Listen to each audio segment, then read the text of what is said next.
What if everything went right for Ireland? What if Ireland, as a nation and a state from its earliest conceptions of a united island, had every struggle go perfectly for them? Ireland has never, in our history, been a conquering nation, nor a global or regional power. Even at its independence, the Republic maintained neutrality so that it wouldn't be caught up in the wars and empires of its neighbors. So, unlike, say, what if everything went right for Rome, or China, or Great Britain, Ireland will be on the defensive, focusing on defending itself, mainly from Britain, and developing their home island.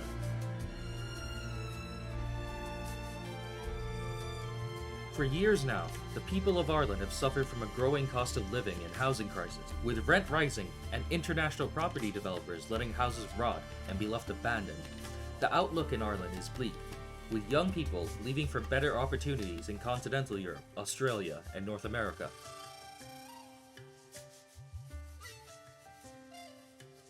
The Irish Potato Famine, or the Gurta Mór, from 1845 to 1852 saw 2 million Irish leave for America, Australia, and England, while another 2 million died of malnutrition. With the North and the Republic's combined population of 7 million, even with immigration, Ireland hasn't been able to, and likely won't be able to, recover its population to its pre-famine 8.5 million, let alone grow beyond that.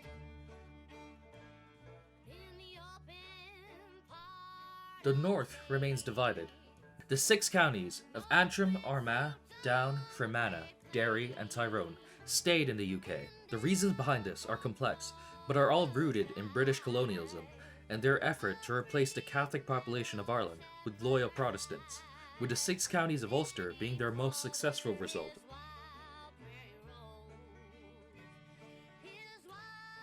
The Irish government needs to be more accountable for mismanaging the housing and cost of living crisis, with parties even pinning the blame for the nearly decade-long crisis on recent refugees and asylums. There's much to be said for the unresolved cases tied to the abuses of the Catholic Church and the government's complicity in covering them up.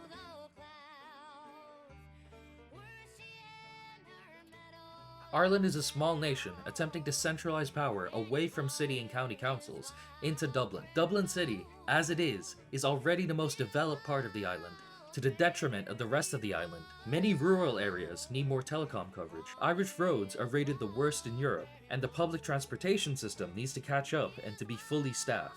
The historic railway lines that once connected the country were closed, with a few remaining lines being mothballed to this day.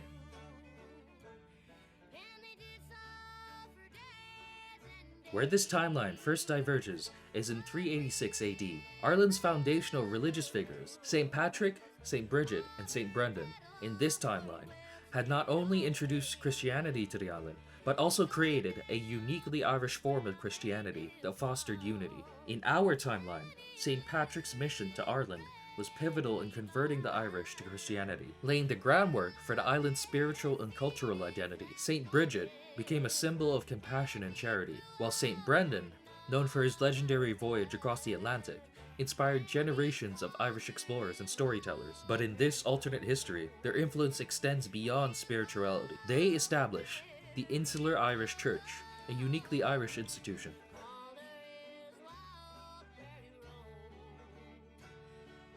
In this scenario, the Insular Irish Church emerges not as a satellite of Rome, but as a distinctly independent institution.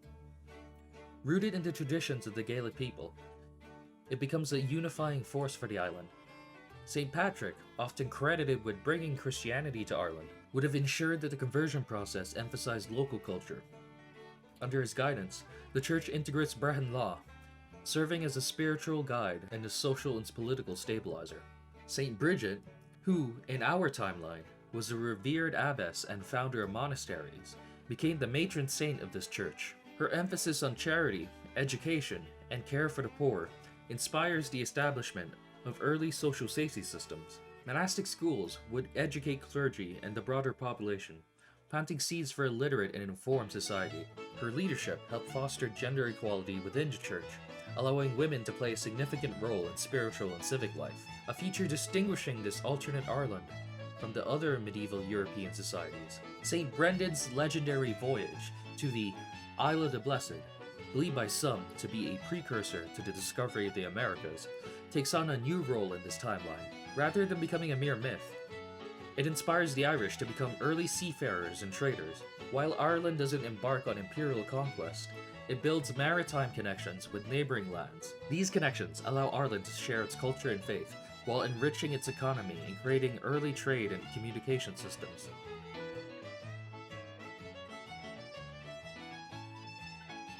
The Insular Irish Church becomes a unifying institution that bridges divides between warring clans and creates a shared sense of identity. Monasteries double as governance and resolution centers, offering neutral ground where local disputes can be settled. The church's focus on compassion and community ensures that the resources are distributed fairly, reducing famine and poverty.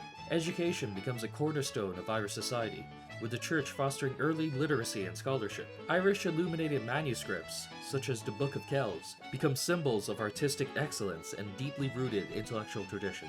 Free from external interference, this alternate church avoids the many abuses associated with decentralized religious institutions in later centuries. The Insular Irish Church holds its leaders accountable, ensuring transparency and trust within the community. This accountability creates a precedent for future Irish governance, establishing an early culture of honesty and civic responsibility. By the 6th century, the Irish Church had unified the island spiritually and set the stage for an eventual political unification. The early success of this Irish Christianity creates a ripple effect throughout this island's history. A unified Ireland would face the challenges of Viking raids and Norman invasions with a stronger sense of collective purpose, making it more resilient to external threats.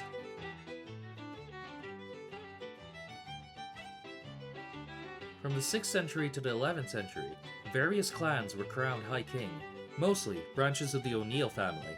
By 1002 AD, Brian Boru of the Dál Gais clan had unified the island as High King, creating political stability and a tradition of shared governance. In our timeline, Brian Boru's reign as High King was impressive but fragile. His authority depended heavily on personal loyalty and military success. With his death at Clontarf in 1014, Ireland quickly fractured again. In this alternate timeline, things go differently. Brian Boru understands that unity cannot rest on one man, known to us as the Great Man Theory.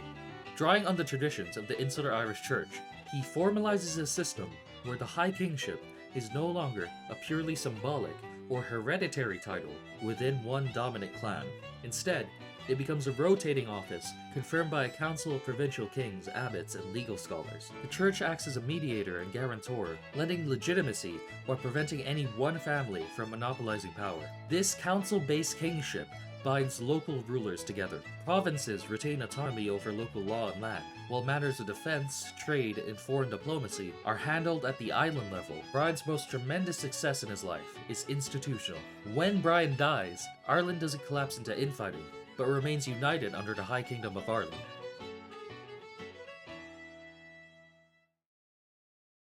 In our history, Viking raids devastated coastal settlements before gradually transitioning into trade and settlement. In this timeline, Ireland's earlier unity and maritime experience, inspired centuries earlier by St. Brendan's legacy, changes this dynamic.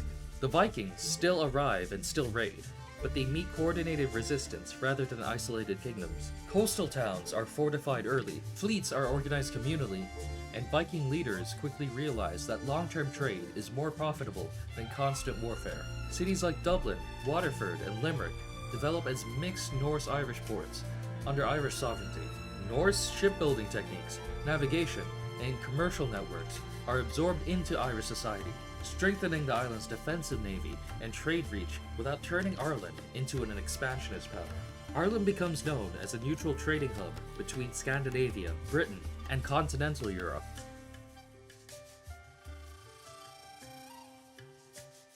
The Norman invasion is where this timeline truly diverges from our own. In our history, Ireland's fractured political landscape made it vulnerable. A single exiled king, inviting Norman support, opened the door to centuries of foreign domination. In this timeline, that door never opens. A unified High Kingship, backed by the church and provincial councils, makes it illegal for any Irish ruler to invite foreign armies onto the island without collective consent. When Norman forces probe Ireland's eastern coast, they face organized resistance and diplomatic pressure rather than internal betrayal. The Normans still exert influence through trade and marriage alliances, but they never establish a foothold strong enough to claim sovereignty. Ireland watches England's feudal transformation closely and deliberately chooses a different path, avoiding rigid serfdom and maintaining communal land traditions under evolving Brehon legal codes. Ireland remains independent, wary, and increasingly aware that its greatest long-term threat lies across the Irish Sea.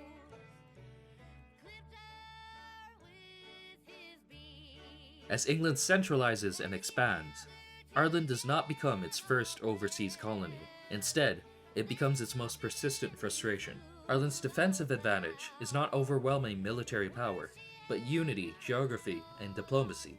The Irish crown avoids entanglements in continental wars and refuses religious subordination during the Reformation, maintaining its insular church rather than submitting to Rome or Canterbury. This makes Ireland suspect in the eyes of both Catholic and Protestant powers, but also harder to control. Without the plantation system, there is no engineered demographic replacement in Ulster. Religious identity remains Irish rather than imported, preventing the deep sectarian divides that scar our timeline. There are conflicts, there are failed invasions, but there is no complete conquest.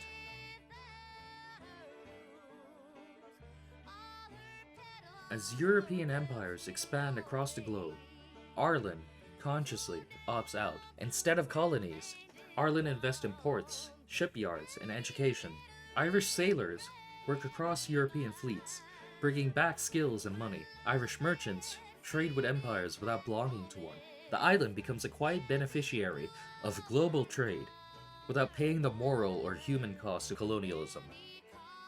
This neutrality isn't passive. Ireland maintains a well-trained defensive force and a coastal navy designed not to project power, but to make invasion costly. The message is clear. Ireland will trade with you, talk with you, but never belong to you.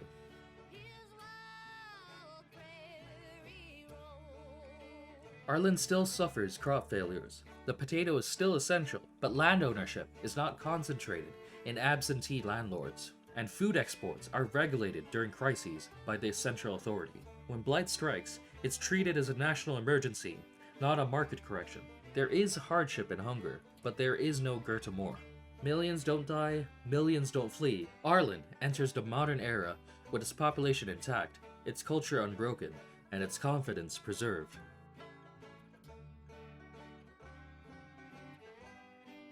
By the time industrialization reshapes Europe, Ireland is not catching up from devastation, but it's adapting on its own terms.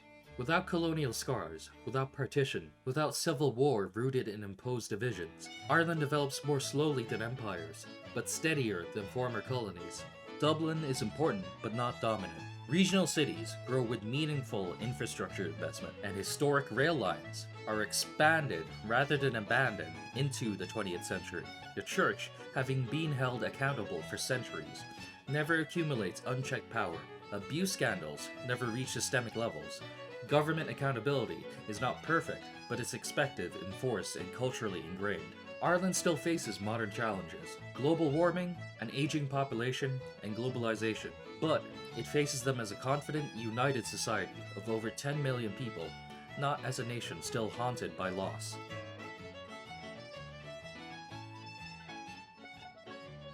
This alternate Ireland shows that a nation doesn't need conquest or empire to thrive. Stability comes from inclusion, from institutions that earn people's trust, and from developments that benefit the whole country rather than a single center of power. In this timeline, Ireland succeeds because it values cooperation over domination, education over extraction, and long-term resilience over short-term gain. There's a clear lesson here for the present. While we can't rewrite history, we can choose which parts of this perfect Ireland to work towards. Stronger anti-corruption safeguards, serious investment in housing, infrastructure, and public services, and a renewed commitment to cultural preservation and regional balance are all achievable goals. Most of all, this vision reminds us that Ireland is at its strongest when it refuses to turn on itself and instead builds a future that leaves no part of the island behind. Everything going right for Ireland was never about becoming a mighty empire, but about becoming a complete society. Greetings! I'm Baa'el de Carcossa, your shepherd. I hope you enjoyed today's alternate history with me. If you like this, look at my other videos for what ifs and could have beens. My channel is still finding its flock, so your support means everything. Leave a like, tap subscribe, and join the flock as I shepherd you to more worlds. Have a destination in mind? Please leave your ideas in the comments. I'm always eager to spin new yarns with you. Slán, agus ingan.